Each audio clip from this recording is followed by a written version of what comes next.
గతంలో నుంచి కూడా కాంగ్రెస్ పార్టీ పట్ల మీరు మాట్లాడినటువంటి మాటలు కొద్దిగా హాట్ కామెంట్గా ఉండేది, పార్టీ ఫేవర్లో ఉండేది. అరే కాంగ్రెస్ పార్టీ కూడా ఉన్నాడు రా వాయిస్ ఇచ్చేటోడు అనేటువంటి. నేను 2004 నుంచి రాజశేఖర రెడ్డి గారు సీఎం అయిన దగ్గర నుంచి అసలు ఆ ఎయిర్పోర్ట్ రావటం కానీ, మేము బాగుపడింది కానీ, బాగా మా ఏరియా డెవలప్ అయింది కానీ రాజశేఖర రెడ్డి గారు సీఎం అయినకి. అంతకుముందు షాద్నగర్ అంటే కొద్దిగా అటు పడేసినట్టుండేది, భగవంతుడు ఎలా పాలమూరు కింద క్యాలిక్యులేట్ చేసేది. అప్పుడు అంతకుముందు ఎయిర్పోర్ట్ రావటం కానీ, రియల్ ఎస్టేట్ రావటం కానీ, మా బతుకులన్నిటికీ ఆశలు రావటం కానీ 2004 నుంచే స్టార్ట్ అయింది కదా. అందుకని నాకు కాంగ్రెస్ పార్టీ అంటే ఇష్టం. బేసిక్గా నేను 7th క్లాస్ చదువుతున్నప్పుడు ఇందిరాగాంధీ గారు దారుణంగా హత్యకు గురయ్యారు. ఆ రోజు నుంచి మనసులో పెట్టి నాకు ఎందుకు కాంగ్రెస్ అంటే అభిమానం, చాలా ఇష్టం, చాలా ఇష్టంగా ఉండేది. అంతేగాని నేను అంటే గతంలో టీఆర్ఎస్ పార్టీ అధికారంలో ఉంది 10 ఏళ్ల పాటు. ఆ పరిపాలనా కాలంలో ఎట్లా సస్టైన్ అయ్యారు మరి కాంగ్రెస్ పార్టీ? ఫస్ట్ 5 ఏళ్ళు మాత్రం మన ఇబ్బంది పెట్టలేదు కన్నా. అబ్బో నా సెకండ్ టర్మ్ మాత్రం ఫుట్బాల్ ఆడిరన్నా.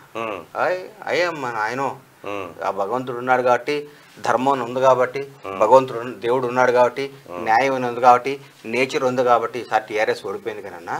అమ్మో టీఆర్ఎస్ కలిస్తే కొంపలారిపోయాను. చాలా పెద్ద ప్రాబ్లం ఉండేది. జనమే పొరపాటు చేసిరు అంటాడు కేసీఆర్.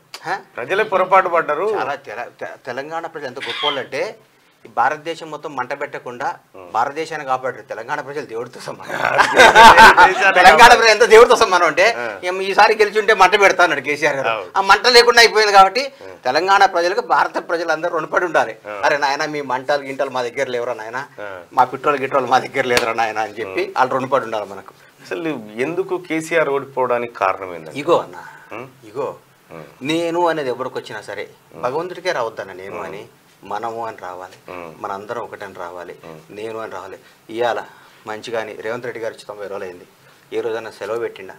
ఈ రోజైనా 100 రోజులు ఆయన 100 రోజులు అయింది. కరెక్ట్ 100 రోజులు అన్న రేవంత్ రెడ్డి గారి పరిపాలన. 100 days కి బండ్ల గణేష్ గారు ఈ 100 రోజుల్లో రేవంత్ రెడ్డి గారిని అన్నాను, ఒక ఎమ్మెల్యే కానీ, ఒక కౌన్సిలర్ కానీ, ఒక వార్డు మెంబర్ కానీ, ఒక తెలిసిన ప్రతి ఒక్కళ్ళు కేక్ వాక్ టు హోమ్, ఇంటికి పోతున్నాం, కింద కలుస్తున్నాం. ఫోన్ చేస్తే ఏం చెప్పాలి భయ అన్న ఉన్నారా అంటే, అన్న ఇవాళ బిజీగా ఉన్నాడు, రేపు 10ంటికి రా అంట. ఫోన్ ఎత్తుడు ఖాయం, రమ్మనుడు ఖాయం, పోవటం ఖాయం, మనం ఉంటే మాట్లాడుకోవడం. బైగాడ్ ఆయన రాష్ట్ర ముఖ్యమంత్రిగా నాకు అనిపించలేదు.